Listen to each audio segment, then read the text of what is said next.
Penelope Abbott's breath came in ragged gasps as she crashed through the underbrush, her bare feet bleeding and torn from the jagged rocks and cruel thorns that littered the harsh Colorado wilderness. The year was 1875, and she had never known such terror nor such determination to survive in all her 22 years. The setting sun cast long shadows across the plains surrounding Julesburg, Colorado, painting the landscape in haunting shades of amber and crimson.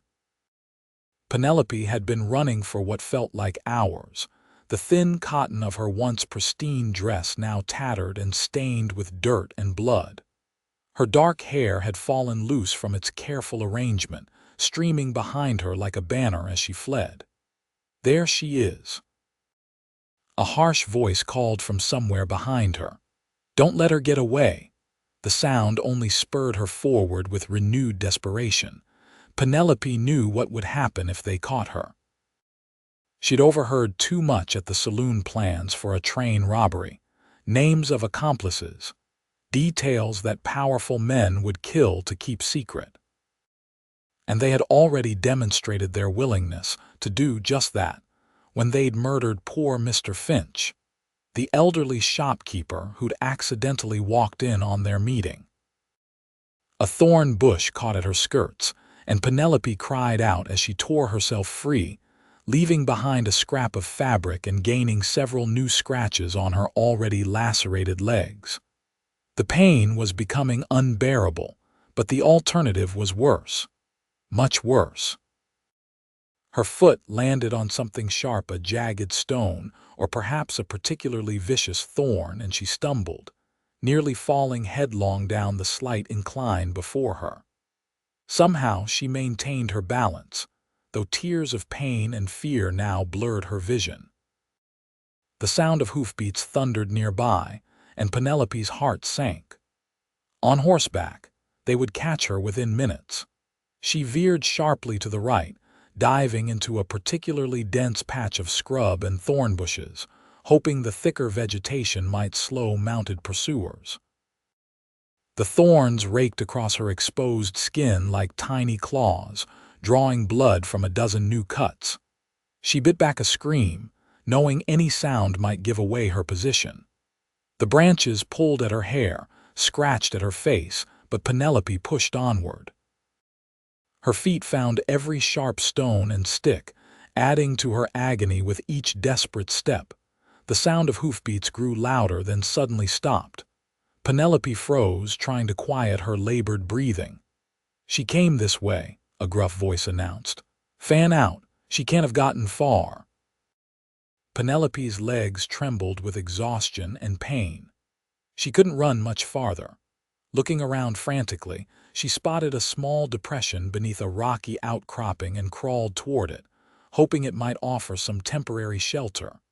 As she moved, a branch snapped loudly beneath her weight. "Over there." The voice was much closer now.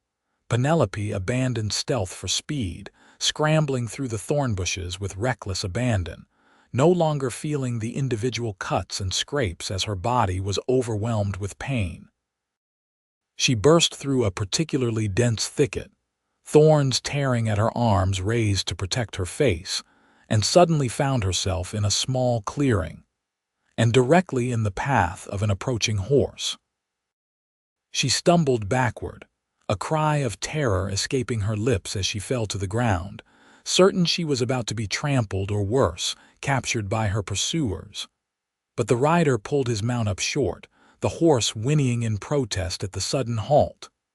"Whoa there," a deep voice called, but not to her.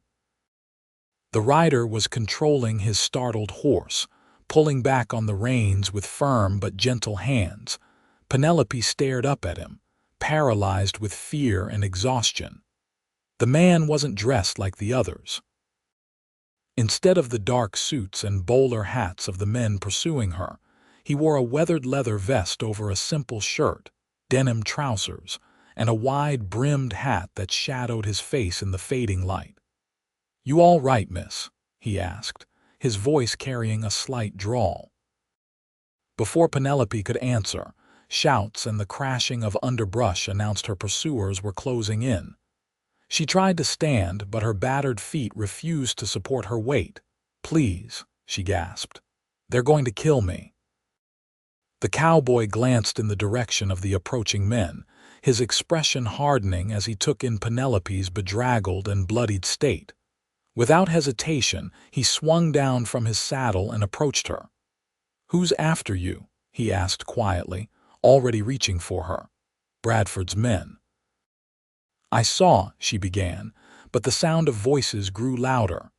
"Tell me later," he interrupted. With surprising gentleness for such a large man, he lifted her from the ground and carried her to his horse.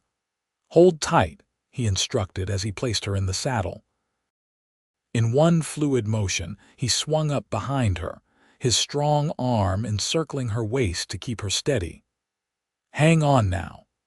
Penelope clutched the saddle horn as the cowboy urged his horse into motion, first at a trot, then breaking into a gallop as they cleared the worst of the brush. She sagged against his chest, the adrenaline that had kept her going finally ebbing away, leaving only pain and exhaustion in its wake. "I've got you," the cowboy said, his voice barely audible over the pounding of hooves. "You're safe now." Penelope wanted to thank him, wanted to ask his name, but darkness was creeping in at the edges of her vision. The last thing she registered before unconsciousness claimed her was the steady beat of the cowboy's heart against her back and the secure feeling of his arm around her waist. When Penelope regained consciousness, she found herself lying on a narrow cot inside what appeared to be a small cabin. A lantern burned low on a nearby table, casting wavering shadows across rough-hewn wooden walls. For a moment, she couldn't remember how she'd gotten there, then the memories came flooding back, along with the pain. She tried to sit up and gasped as the movement sent fresh agony through her lacerated feet. Looking down, she saw they had been carefully wrapped in clean bandages. In fact, someone had tended to all her wounds. The worst of the scratches on her arms and legs had been cleaned and dressed, and her tattered dress had been replaced with an oversized man's shirt that reached to her knees. The door opened, and the cowboy entered, carrying a steaming mug.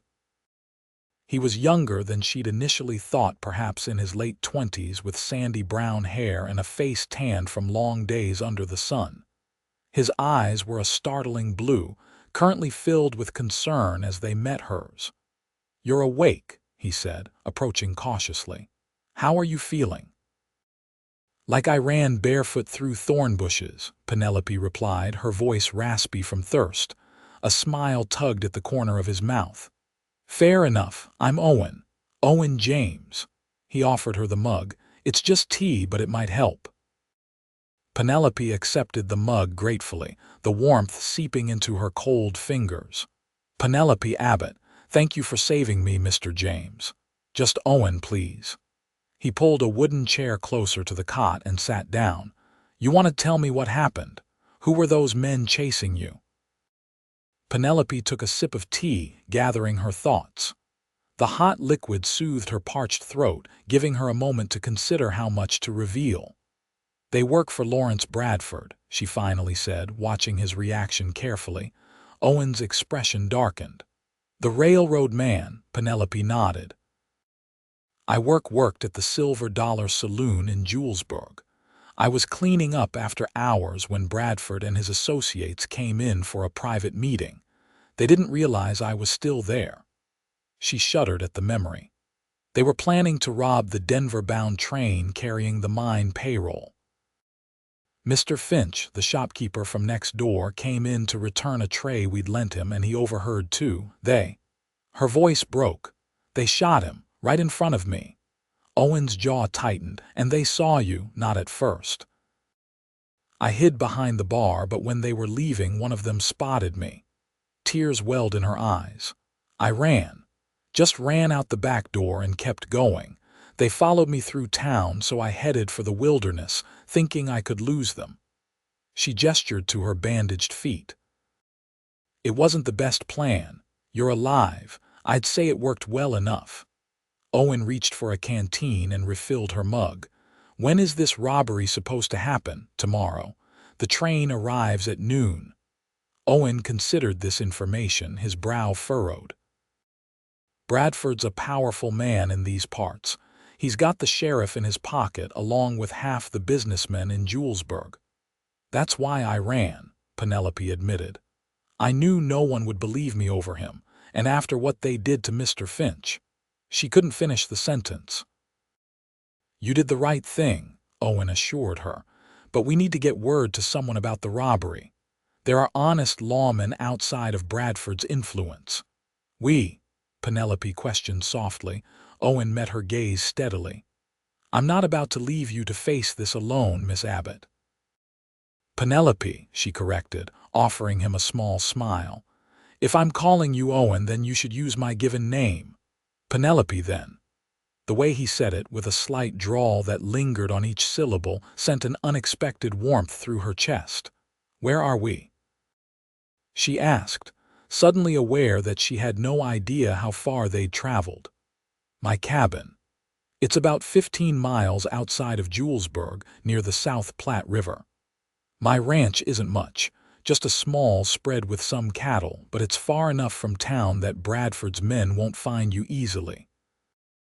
You live here alone, just me and my horse. A smile tugged at his lips, and a few hundred head of cattle. Penelope tried to stand, but Owen gently pushed her back down. Those feet of yours need time to heal. You won't be walking on them for at least a few days. But the train robbery, I'll ride to Fort Morgan tomorrow at first light. There's a U.S. Marshal stationed there who isn't in Bradford's pocket. Owen's expression was determined. You stay here and rest. I've got a shotgun under the bed if you need it, but no one knows this place exists except for me and my cattle. Penelope wanted to argue, to insist on going with him, but the throbbing pain in her feet made it clear that wasn't an option. Besides, she'd already put this stranger in enough danger. Thank you, she said instead. I don't know how I'll ever repay you for your kindness. No need, Owen replied, standing. Try to get some more rest. There's food on the table when you're hungry and more tea in the pot. As he moved toward the door, Penelope called after him. Owen. Why did you help me? You could have just ridden past. He paused, his hand on the door handle. Where I come from, you don't leave someone in trouble, especially not a lady running barefoot through thorn bushes with men on her trail. His expression softened slightly. Get some sleep, Penelope. You're safe here.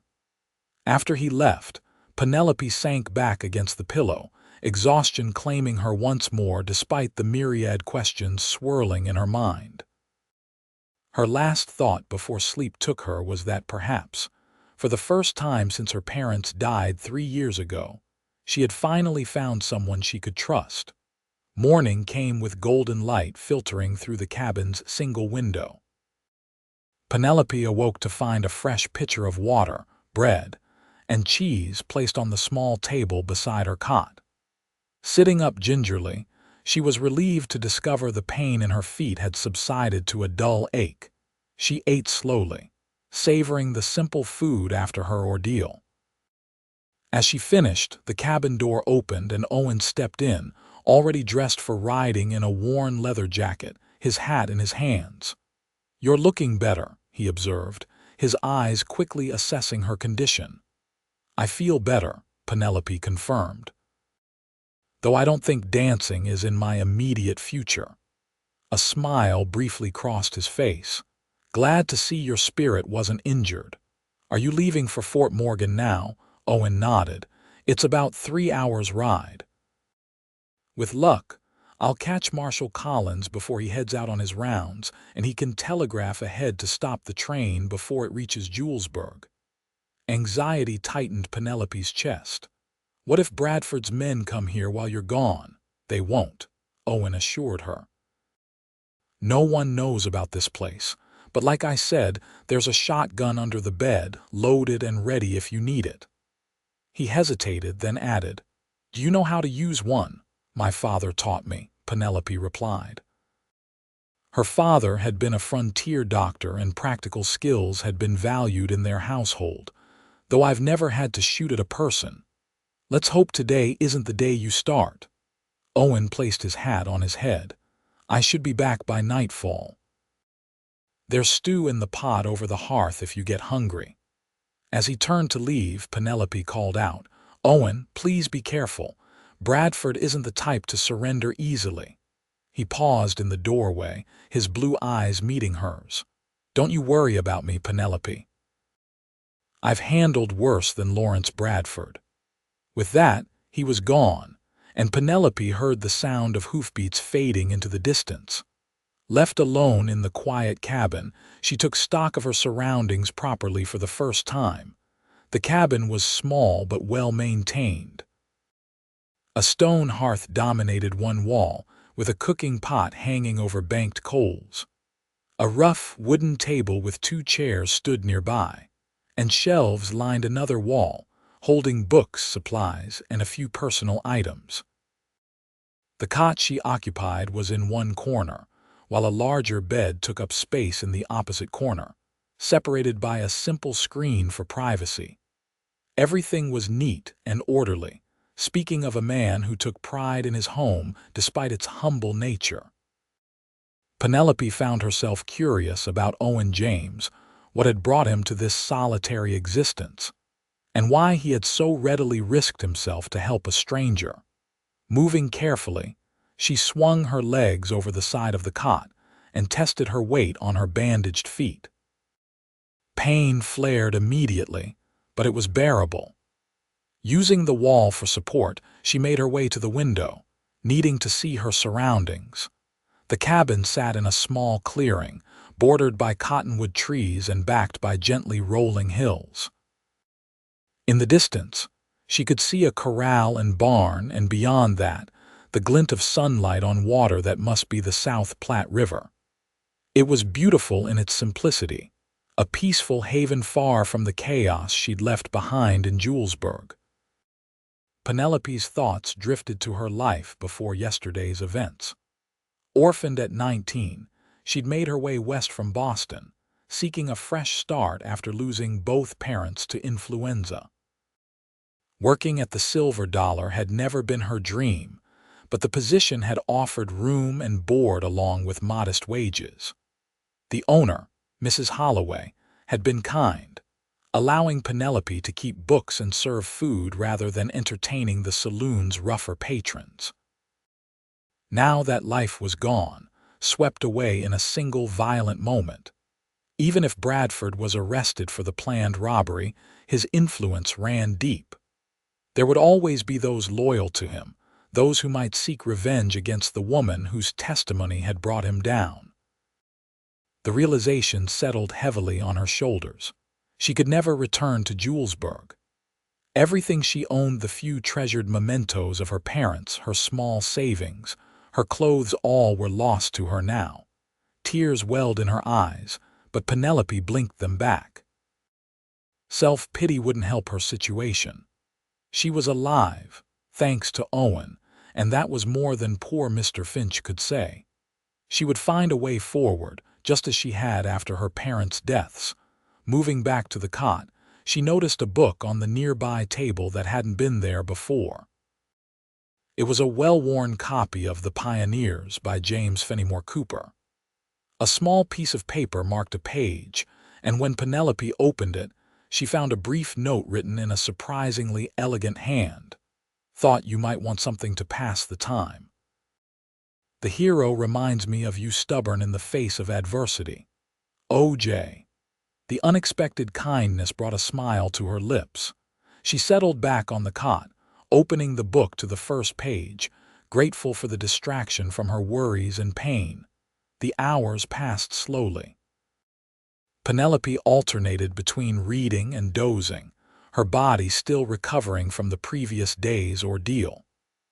By late afternoon, she felt strong enough to hobble to the hearth and warm the stew Owen had mentioned. The rich aroma filled the small cabin as she stirred it, her stomach reminding her how little she'd eaten in the past day. She had just settled back on the cot with a bowl of the savory stew, when the sound of approaching hoofbeats snapped her to attention.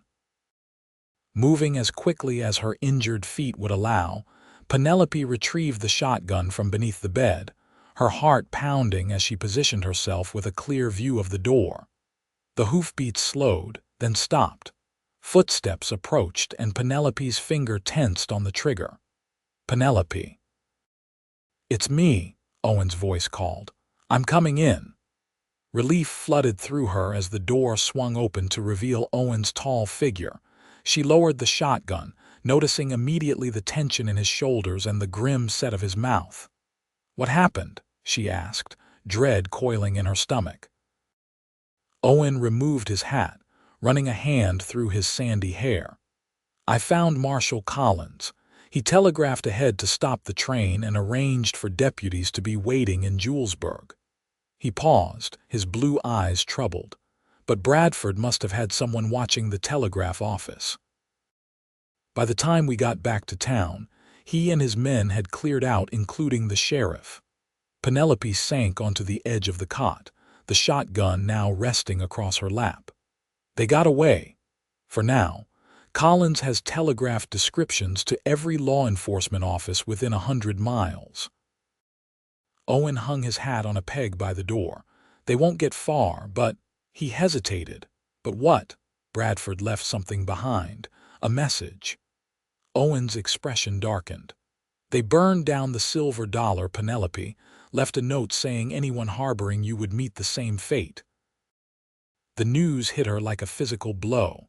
Mrs. Holloway, the other girls who worked at the saloon, the pianist, all homeless now because of her. "Was anyone hurt?" she asked, her voice barely above a whisper. "No," Owen assured her. "Everyone got out safely." "But it's clear Bradford isn't going to let this go easily." Penelope's hands tightened on the shotgun. "So what happens now?" Owen moved to sit beside her on the cot, close but not touching. "Marshal Collins wants you to testify when Bradford is caught. He's arranged for protective custody until then." "Where?" "Denver. You'd stay with the marshal's sister and her husband until the trial." Penelope considered this. Denver was far enough from Julesburg that she might be safe, but the prospect of being alone in a strange city, dependent on the charity of strangers, held little appeal. "And after the trial?" she asked. Owen sighed. "That would be up to you. Collins suggested you might want to go even further west afterward. California, maybe, or Oregon, further from everything familiar, starting over yet again." The thought was exhausting. "What do you think I should do?" Penelope asked, surprising herself with the question.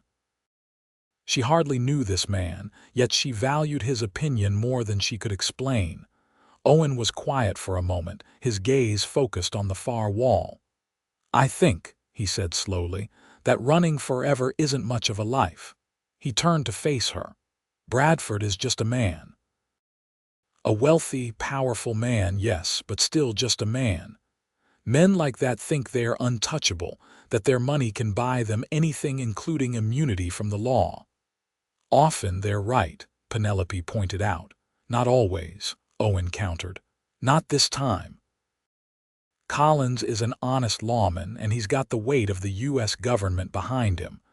Bradford's influence only stretches so far." Penelope wanted to believe him. "You make it sound so simple." "Nothing about this is simple," Owen admitted. "But you shouldn't have to leave your life behind because a man like Bradford thinks he's above the law." His words stirred something in Penelope, a defiance she'd almost forgotten she possessed. All her life, she'd been taught to be proper, demure, to yield to those with greater authority or power.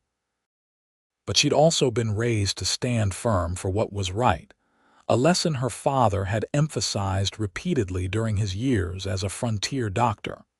"When does Marshal Collins expect an answer?" she asked. "He's giving us a few days.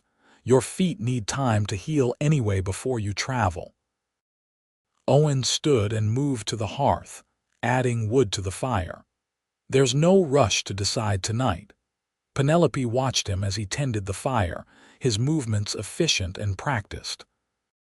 In the wavering firelight, the planes of his face seemed more pronounced: the strong jaw, the straight nose, the furrow between his brows that spoke of habitual concentration. "Why are you involved in this?" she asked suddenly. "You could have simply taken me to the nearest town and washed your hands of the whole affair." Owen straightened, brushing his hands on his trousers as he turned to face her. "I told you, where I come from, you don't leave someone in trouble."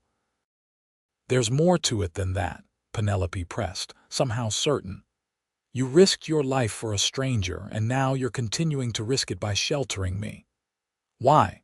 For a long moment, Owen was silent, his blue eyes studying her with an intensity that made her breath catch. Finally, he spoke. 3 years ago, my younger sister was traveling on a stagecoach that was robbed outside of Cheyenne. The robbers took everything of value, and when they were done, they set fire to the coach. His voice remained steady, but Penelope could hear the underlying pain. "A passing rancher saw the smoke and came to help. He saved my sister and 2 other passengers, risking his own life to pull them from the burning coach." He moved back to sit at the table, his gaze now fixed on his clasped hands. "I never got the chance to thank that man.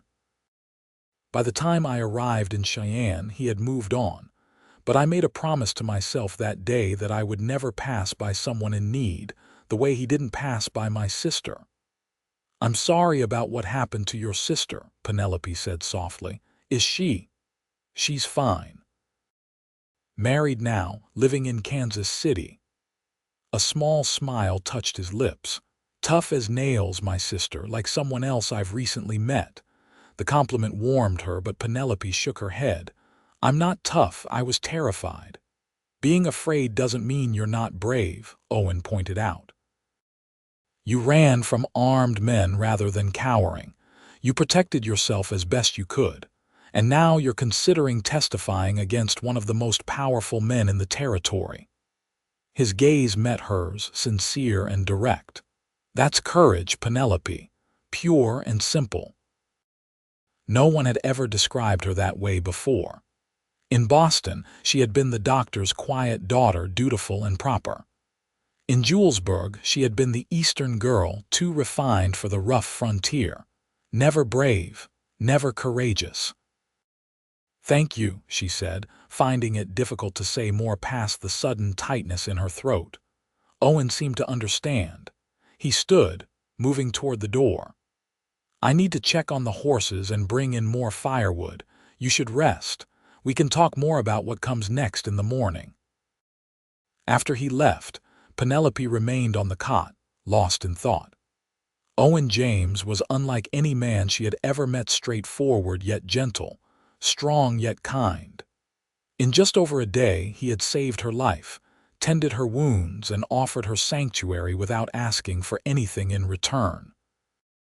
She glanced at the book he had left for her, running her fingers over the worn leather binding. "The hero reminds me of you," he had written.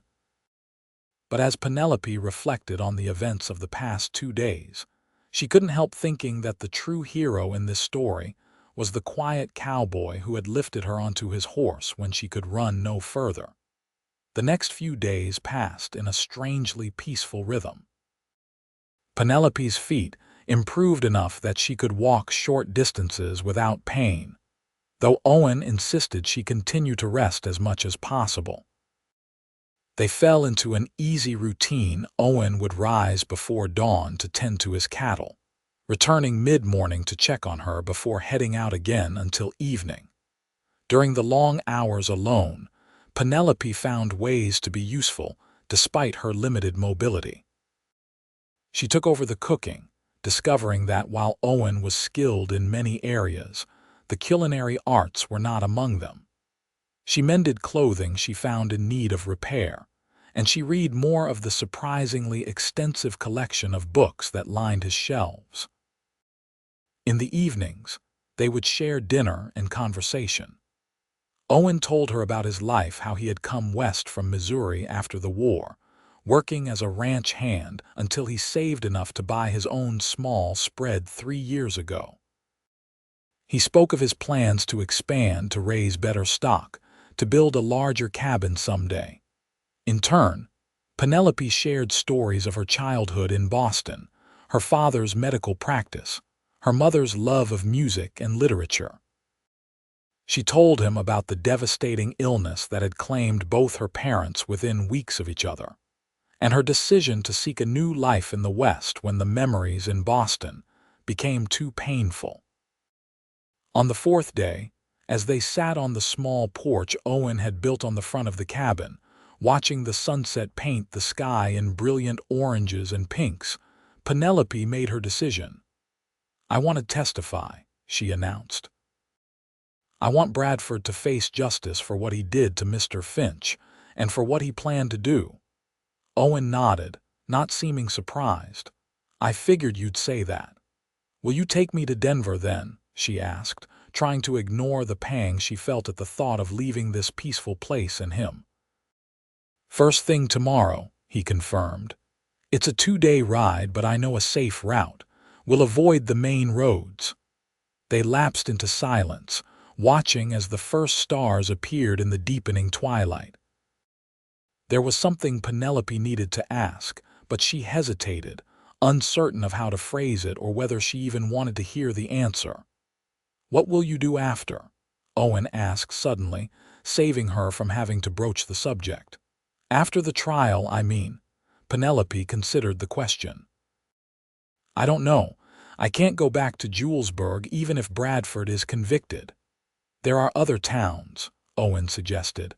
"Other places that might need a woman with your skills." "My skills?" Penelope laughed softly.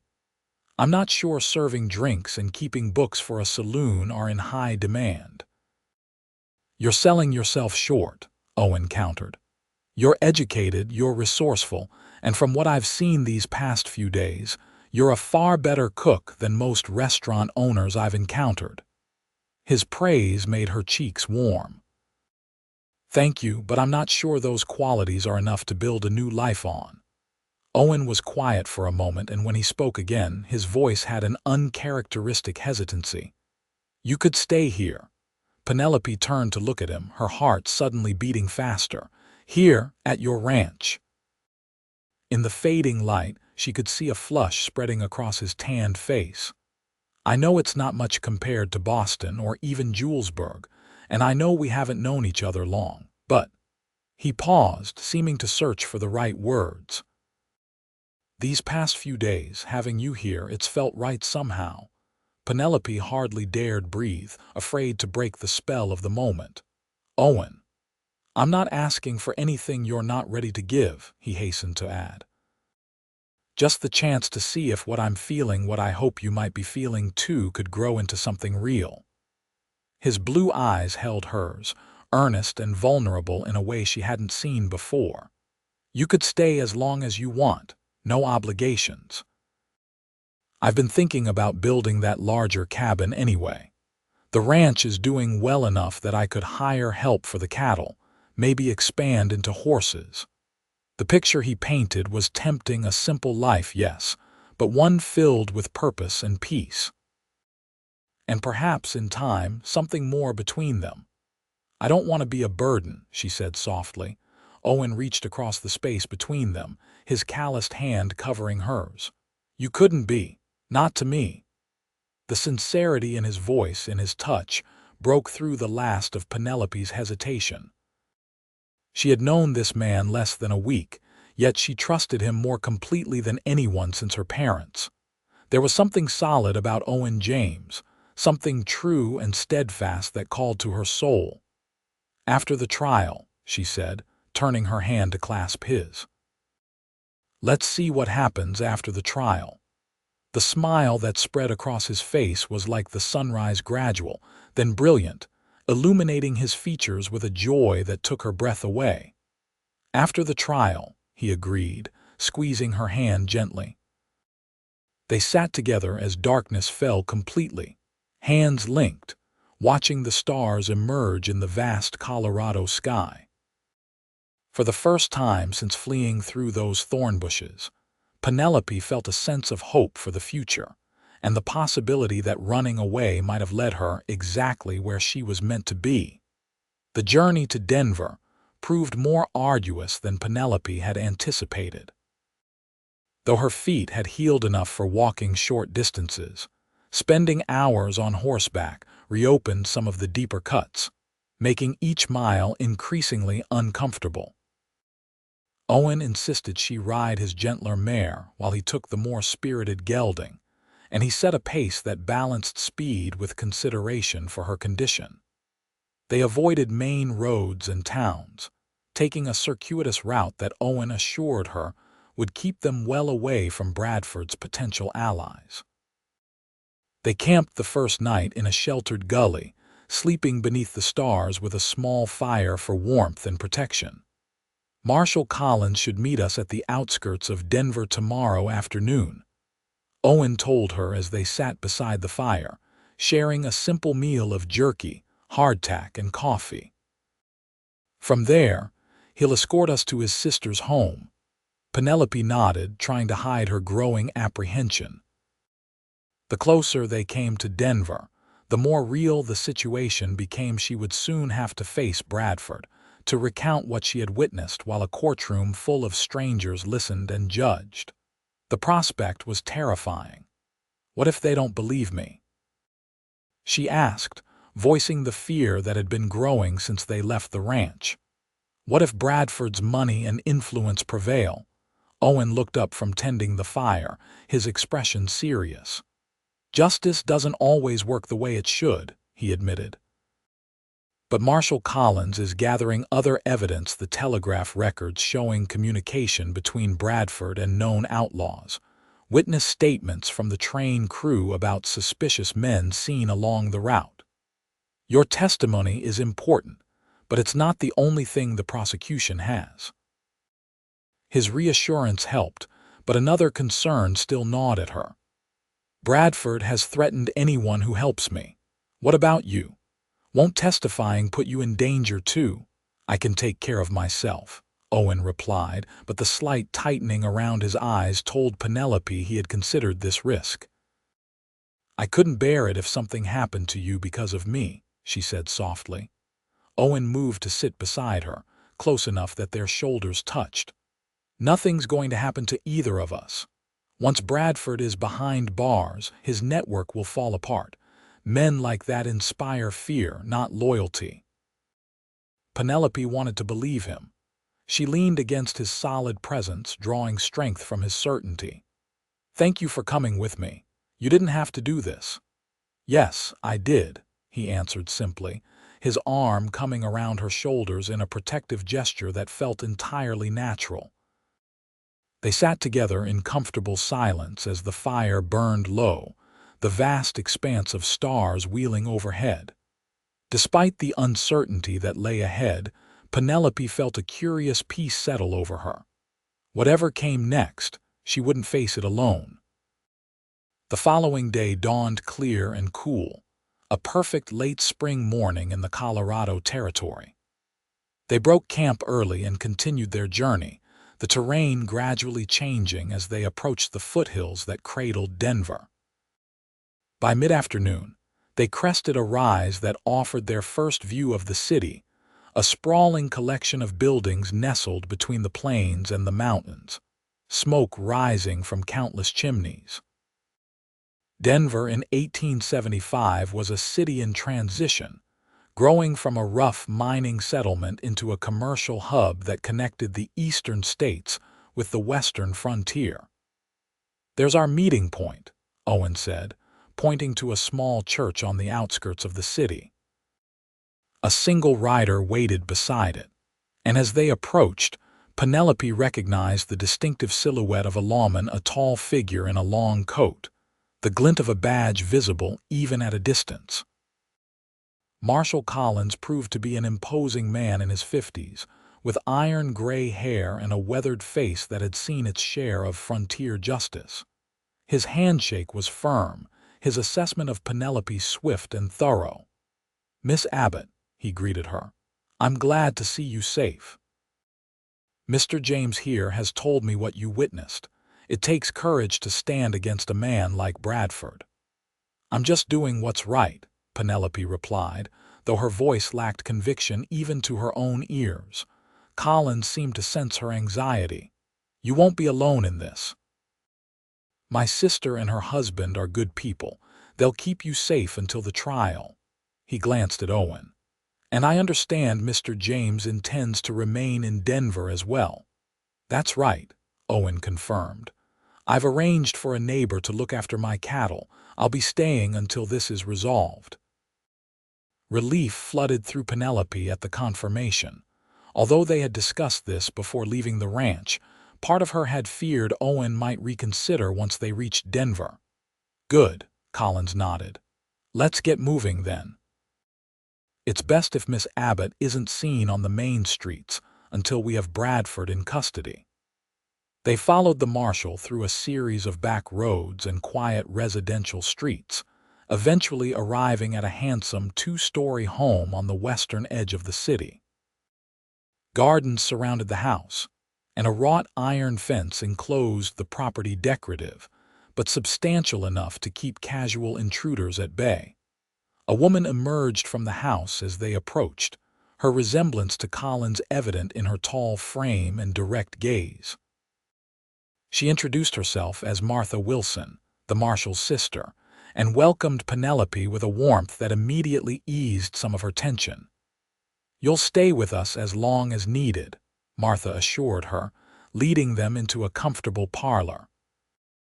"John and I have plenty of room, and we're used to housing witnesses when Thomas needs assistance." John Wilson appeared shortly thereafter, a distinguished-looking man with a professor's bearing. He taught mathematics at the newly established University of Denver, and like his wife, seemed genuinely pleased to offer their home as a safe haven. "Mr. James will be staying at the boarding house 2 streets over," Collins explained. "Close enough to reach quickly if needed, but not so close as to draw attention to this house."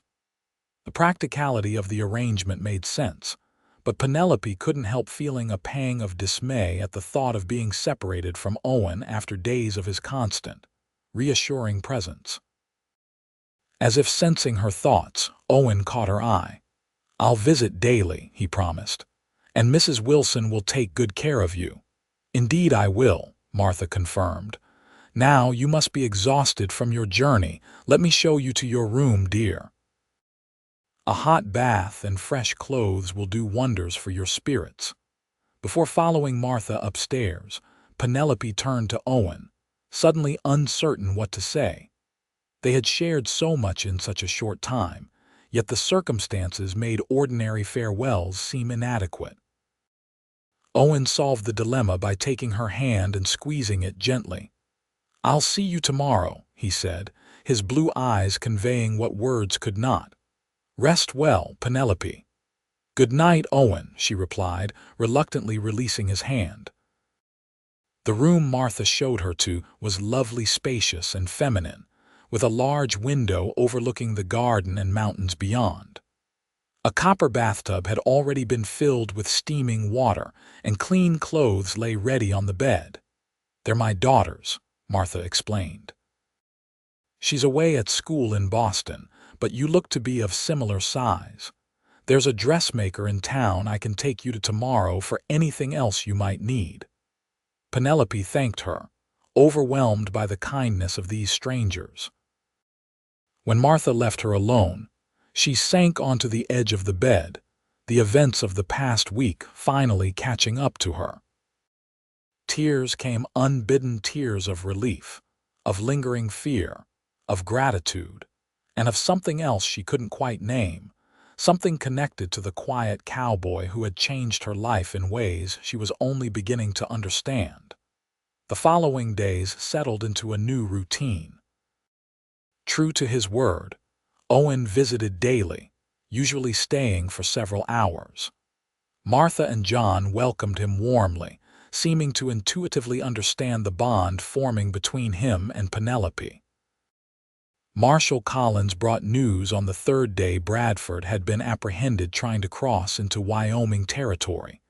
He was being returned to Denver to stand trial, along with 3 of his closest associates. The trial is set for next week, Collins informed them during dinner. Judge Parker is presiding. He's a fair man, not easily swayed by money or influence. How long will the proceedings take? John Wilson asked. Hard to say. Could be a few days, could be longer. Collins turned to Penelope. You'll likely be on the stand for the better part of a day. Bradford's lawyer will try to discredit your testimony, make you out to be confused or mistaken. You need to be prepared for that. Owen's hand found hers beneath the table, offering silent support. I understand, Penelope said, her voice steadier than she felt. I'll be ready. The days before the trial passed in a blur of preparation. Collins and the prosecutor, a sharp-eyed man named Harrison, spent hours with Penelope, helping her organize her recollections, anticipating questions the defense might ask, preparing her for the intensity of cross-examination. Throughout it all, Owen remained her constant anchor.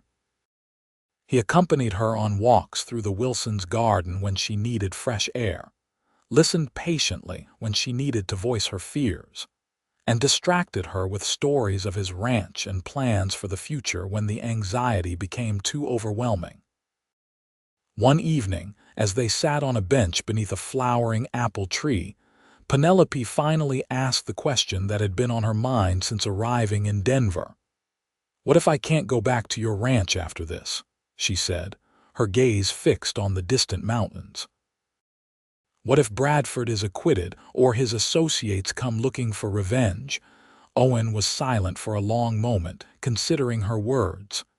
If that happens, he finally said, then we'll go somewhere else, together.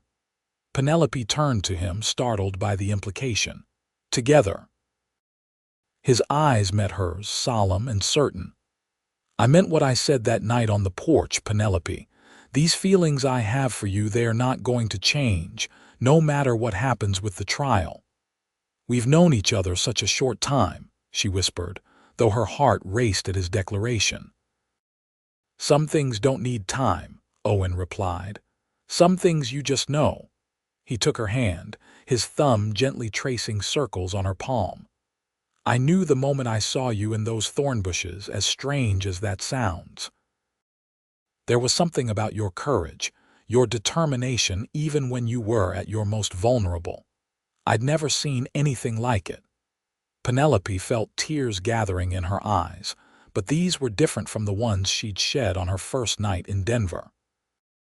These were tears of a different kind of vulnerability, the awareness that her heart was opening to this man in ways she hadn't believed possible after the losses she'd endured. I'm afraid, she admitted. Not just of Bradford or the trial. I'm afraid of feeling this much.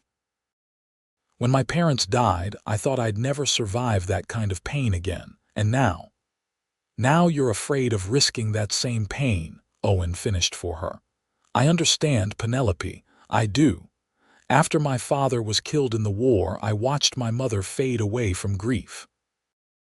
It scared me so badly that I kept to myself for years, never letting anyone get close. What changed? She asked. A small smile touched his lips.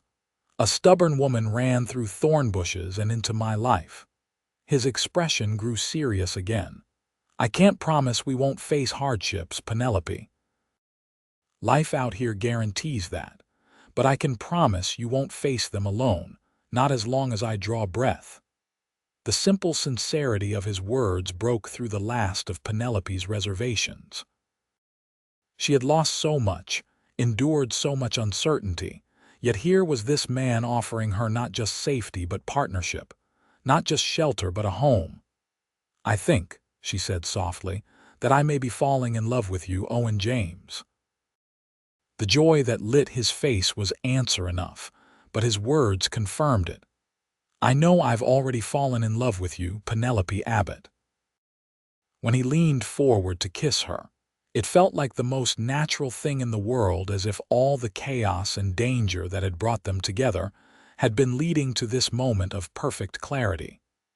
His lips were gentle against hers, the contact brief but filled with promise. As they walked back to the house hand in hand, the looming trial seemed less daunting. Whatever verdict came, they would face it together. The Denver courthouse stood imposingly in the heart of the city, its stone facade and columned entrance designed to inspire confidence in the law it represented. Inside, the main courtroom buzzed with activity as the most sensational trial of the year prepared to commence. Lawrence Bradford sat at the defense table, his expensive suit and carefully groomed appearance at odds with his status as a prisoner.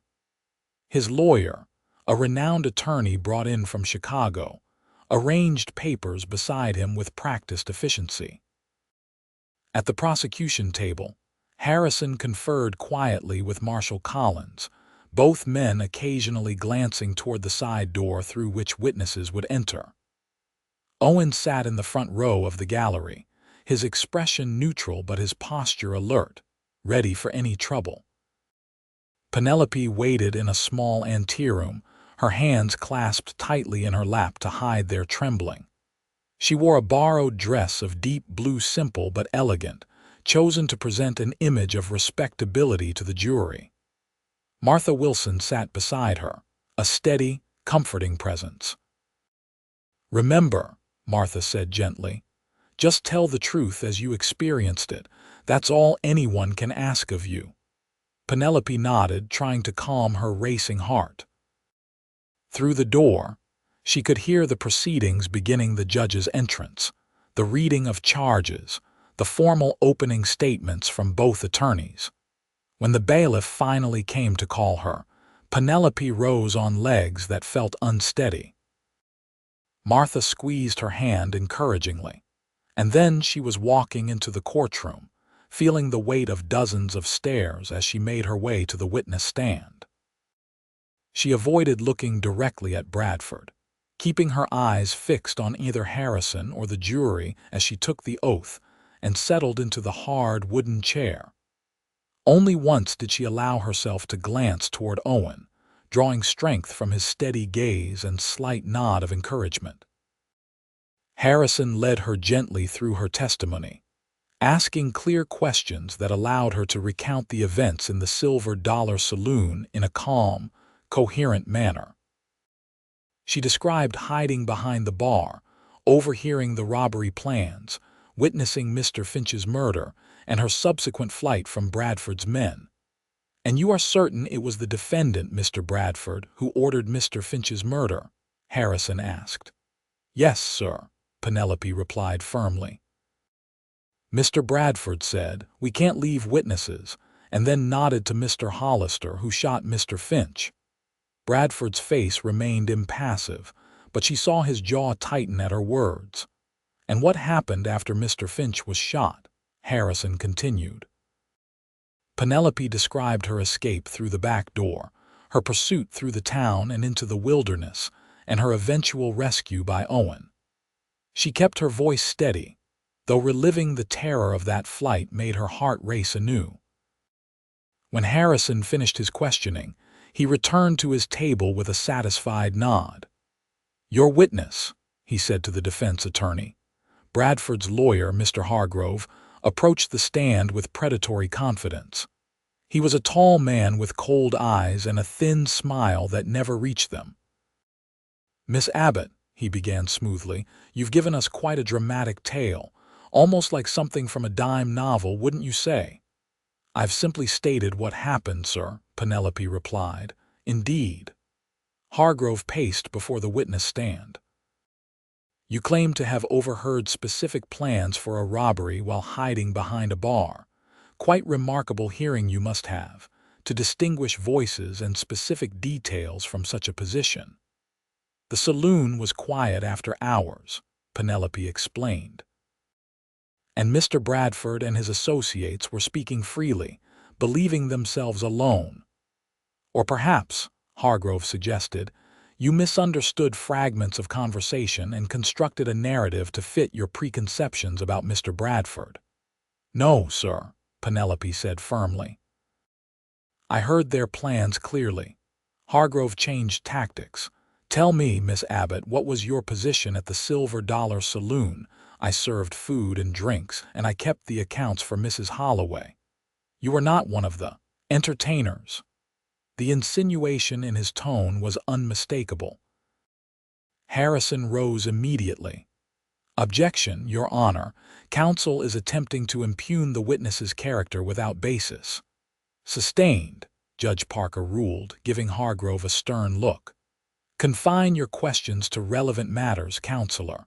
Hargrove merely nodded, unperturbed.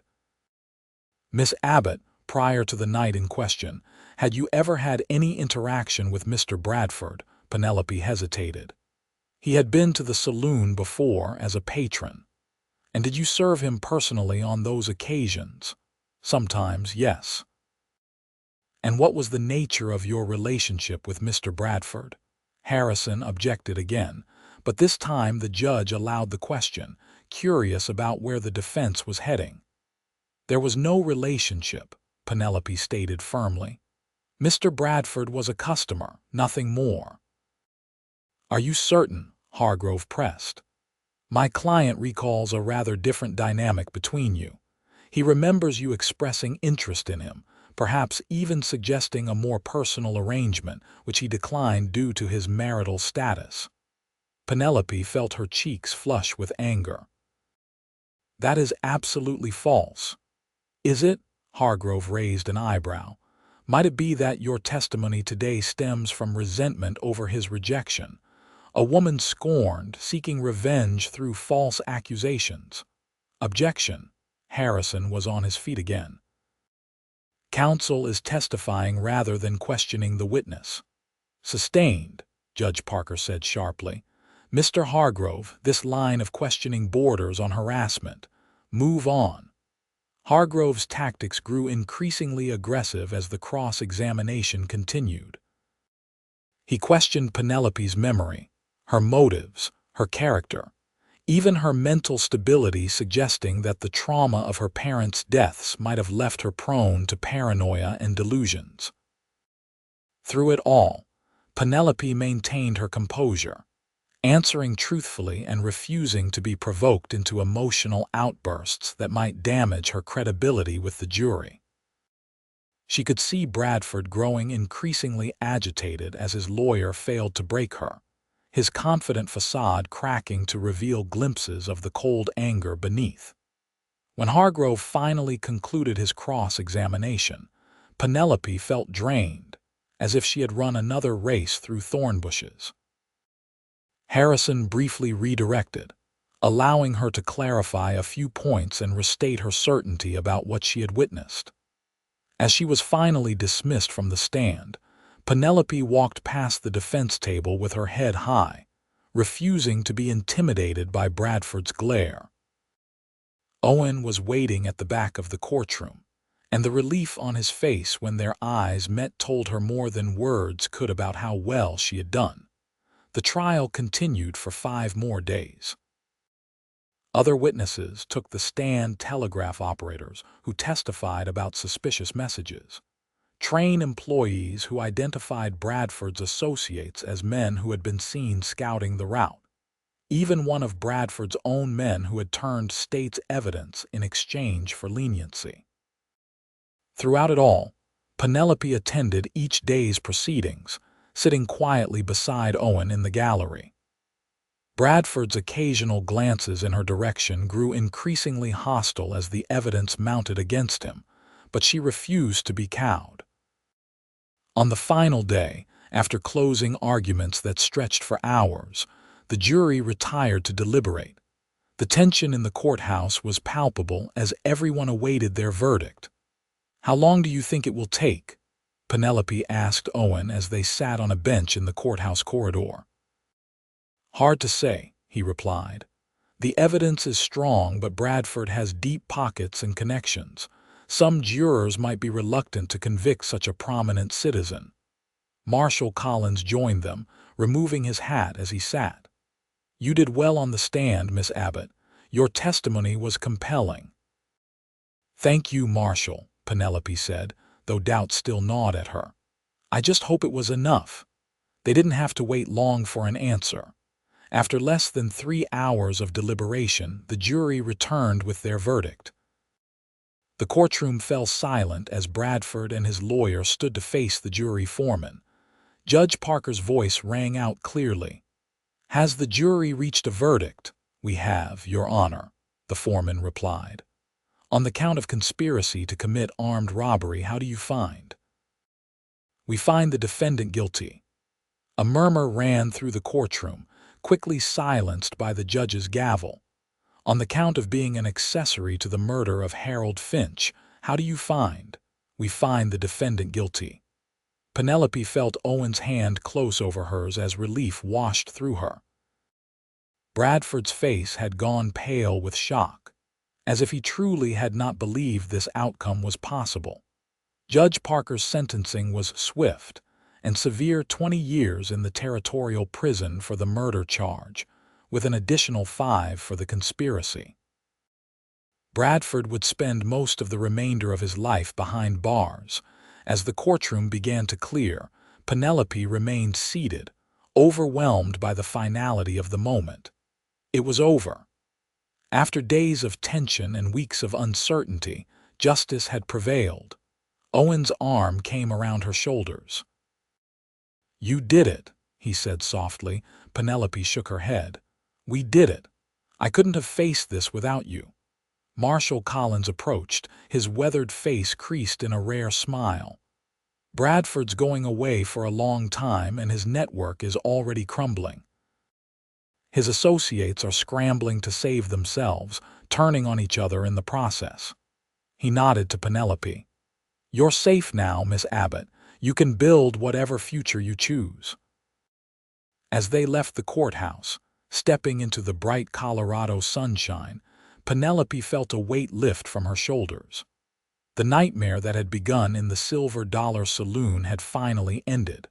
What lay ahead was uncertainty, yes, but also possibility and choice. She looked at Owen, finding his blue eyes already watching her with a warmth that made her heart race. "Take me home," she said simply. His smile was like sunrise breaking over the mountains. Which home would that be? Penelope slipped her hand into his, the decision already made in her heart. "Your ranch. Our ranch." 2 weeks later, Penelope stood on the porch of Owen's cabin, their cabin now, watching the sunset paint the Colorado sky in familiar shades of gold and crimson. The journey back from Denver had been peaceful, unmarked by the tension and fear that had characterized their trip to the city. Life was settling into new patterns. Each day brought small discoveries: the way morning mist clung to the river valley, the rhythms of ranch life, the quirks and habits of the man she had agreed to marry. Owen had proposed formally on their return journey, though the understanding between them had been clear since that evening in the Wilsons' garden. They would be wed in the small church near Julesburg in 2 weeks' time, with Marshal Collins, the Wilsons, and a few of Owen's neighboring ranchers as witnesses. Penelope heard the door open behind her, followed by Owen's familiar tread on the wooden boards. "Beautiful evening," he remarked, coming to stand beside her at the railing. "It is," she agreed, leaning slightly against his solid presence. "I was just thinking how different my life is from what I imagined when I first came west." Owen slipped an arm around her waist. "Better or worse?" "Different," she repeated, then smiled up at him. "But infinitely better in ways I never could have anticipated." He bent to press a gentle kiss to her temple. "Any regrets?" Penelope considered the question seriously. She had lost much: her parents, her home in Boston, her position in Julesburg. The path that had led her to this quiet ranch had been marked by grief and danger. Yet here she stood, on the threshold of a new life with a man who had proven his worth in the most extraordinary circumstances. A man who had lifted her onto his horse when she could run no further, who had tended her wounds with gentle hands, who had stood beside her when she faced her fears in that Denver courtroom. "Not a single one," she answered truthfully. though I could have done without running barefoot through thorn bushes." Owen laughed, the sound warm and rich in the evening air. "I don't know. If you hadn't been running through those thorn bushes, I might never have found you." "True," Penelope conceded. "Perhaps I should be grateful for those thorns after all." As the last light of day faded from the sky, stars began to appear, the same stars that had witnessed her desperate flight and unexpected rescue. The same stars that would watch over whatever future she and Owen built together on this quiet piece of Colorado wilderness. Penelope had fled barefoot through thorn bushes, running from danger and despair. But in doing so, she had run straight into the arms of the man who would become her future, her home, her heart. And for that, thorns and all, she was profoundly grateful. 1 year later, the small cabin that had once seemed so modest to Penelope, now filled with laughter and life, as friends gathered to celebrate the first anniversary of her marriage to Owen. The promised larger home was under construction nearby, a 2-story farmhouse with proper bedrooms, a study where Penelope could pursue her newfound interest in writing, and wide porches perfect for watching Colorado sunsets. The ranch had prospered under their joint care. Owen's cattle operation had expanded, and they had added a small herd of horses, discovering that Penelope had a natural gift for working with the animals. Her childhood in Boston hadn't prepared her for ranch life, but she had embraced it with the same determination she'd shown in escaping Bradford's men and testifying at his trial. To Owen and Penelope, Marshal Collins raised his glass, his weathered face creased in a smile. He visited occasionally on his rounds, always bringing news from Denver and beyond. "May your next year together be as blessed as your first." The small group, the Wilsons from Denver, a few neighboring ranchers and their wives and Mrs. Holloway, who had rebuilt the Silver Dollar Saloon in Julesburg with insurance money, and now ran a respectable establishment that served the best meals in town, echoed the toast enthusiastically. Owen's arm slipped around Penelope's waist as they acknowledged their friend's good wishes. His touch still sent a pleasant warmth through her, even after a year of marriage. "Should we tell them?" he murmured close to her ear. Penelope hesitated, her hand instinctively moving to rest on her still flat stomach. They had only confirmed the news themselves the previous week when the local doctor visited the ranch on his rounds. "Why not?" she whispered back. "It seems a fitting moment." Owen cleared his throat, drawing everyone's attention. "Since you're all here to celebrate with us, Penelope and I have some news to share." His face broke into a proud grin. "Come spring, we'll be welcoming a new member to the James family." The announcement was met with cheers and a fresh round of toasts, this time to the health of mother and child. Martha Wilson hugged Penelope warmly, already offering advice about preparing for the baby's arrival. Mrs. Holloway wiped away a sentimental tear, declaring that she'd always known Penelope was destined for happiness, despite her rough start in Julesburg. Later, after their guests had departed, some to their homes nearby, others to stay in the newly completed guest rooms of the barn, Owen and Penelope stood on the cabin porch, just as they had so many evenings before. "Happy?" Owen asked, his arms encircling her from behind, hands resting protectively over hers on her stomach. "Completely," Penelope assured him, leaning back against his chest. "Though I'm not sure I'll still say that when I'm as big as one of your heifers." Owen's laugh rumbled through both of them. "You'll be beautiful. You already are."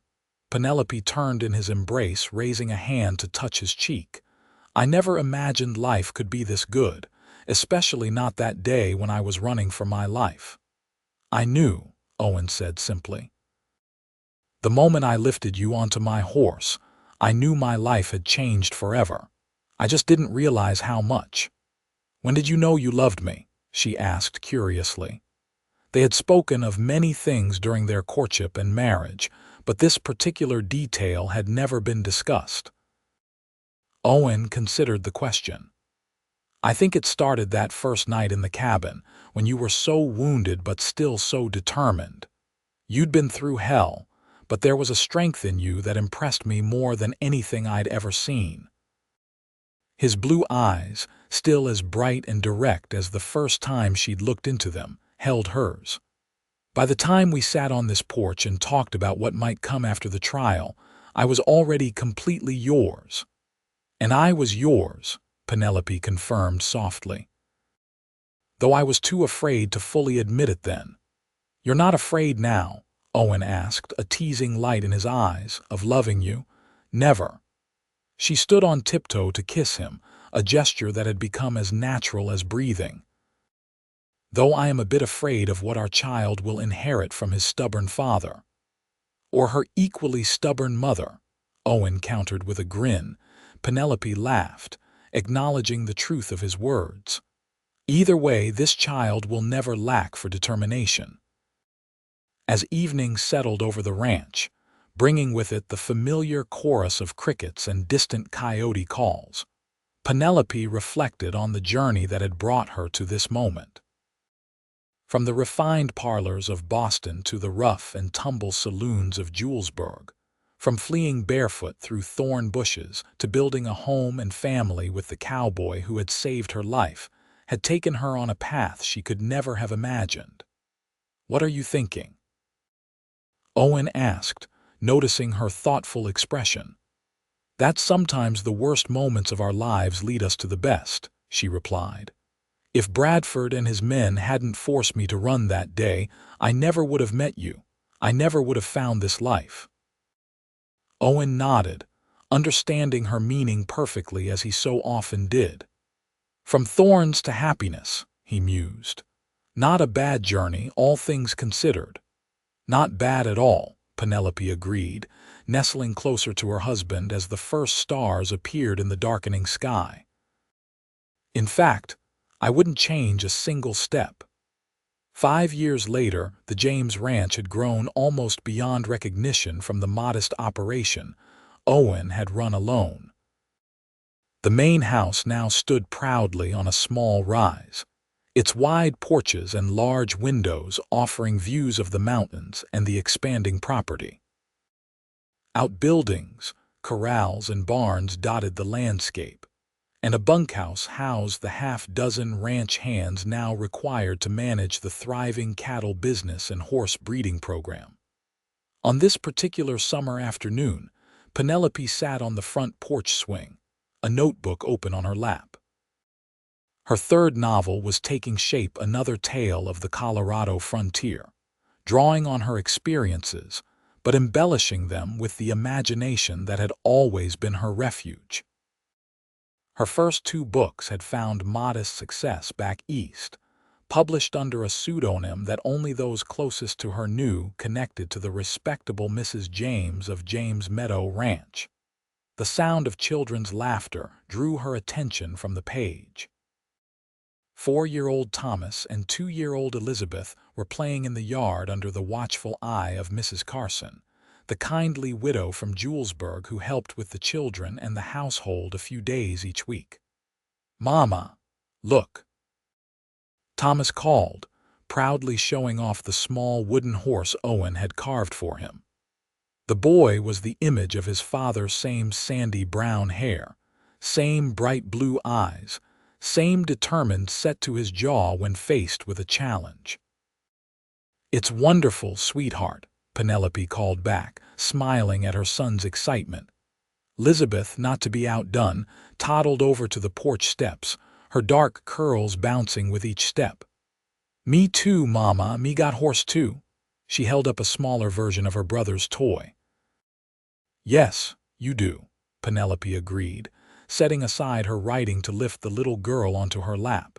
"And it's just as special as Thomas's." Elizabeth snuggled against her mother, thumb finding its way to her mouth despite Penelope's gentle efforts to break the habit. With her dark hair and hazel eyes, The child resembled Penelope more than Owen, though she had inherited her father's quiet thoughtfulness along with her mother's love of stories. The distant sound of hoofbeats announced Owen's return from the north pasture, where he'd been checking on a pregnant mare. Thomas immediately abandoned his game, running to the edge of the yard to wait for his father's appearance. "Papa's coming," he shouted excitedly. Moments later, Owen rode into view, still as handsome as the day he'd rescued Penelope, though the years of ranch work had added new lines around his eyes and a touch of gray at his temples. He dismounted with the same fluid grace he'd always possessed, catching Thomas as the boy launched himself at his father. "Whoa there, cowboy," Owen laughed, swinging Thomas up onto his shoulders. "Have you been helping your mama and Mrs. Carson today?" "Yes, sir," Thomas replied proudly. "I fed the chickens all by myself." "He did indeed," Mrs. Carson confirmed as she approached to take Elizabeth, who was wiggling to get down from Penelope's lap. "And Miss Elizabeth helped gather the eggs without breaking a single one." "That's my good helpers," Owen praised, setting Thomas down and crossing to the porch to greet his wife. His kiss was brief but tender, a reminder of the deeper affection they would share once the children were asleep. "How's the mare?" Penelope asked, looking close. "Probably another day or two." Owen sat beside her on the swing, his arm automatically settling around her shoulders. "Charlie's keeping watch tonight." Charlie Watson was their most reliable hand, a young man from Kansas who had a particular gift with horses. He had come to work for them 3 years ago and had quickly become an essential part of the ranch operation. "And how's the writing coming?" Owen nodded toward her notebook. "Slowly," Penelope admitted, "but I think this one might be my best yet. My editor in Boston seems to think the last book has a chance at wider distribution." Owen's pride was evident in his smile. "I've always said you had a gift for storytelling. Ever since you first told me about Bradford and his men, I knew you had a way with words that could capture anyone's attention." The mention of Bradford was casual now, the fear long since faded into memory. They had learned 2 years ago that he had died in prison, never having served even half of his sentence. The news had brought Penelope a sense of closure rather than satisfaction, a final chapter closed on that part of her life. "Mrs. Carson made apple pie," Penelope told him, changing the subject to happier matters. "And we received a letter from Martha. She and John are planning to visit next month on their way to San Francisco." "Good," Owen replied. "Thomas has been asking when his favorite aunt and uncle would return. And I could use John's advice on that irrigation system I've been considering for the South Fields." They sat together in comfortable silence for a moment, watching their children play in the yard that would soon be bathed in the golden light of a Colorado sunset.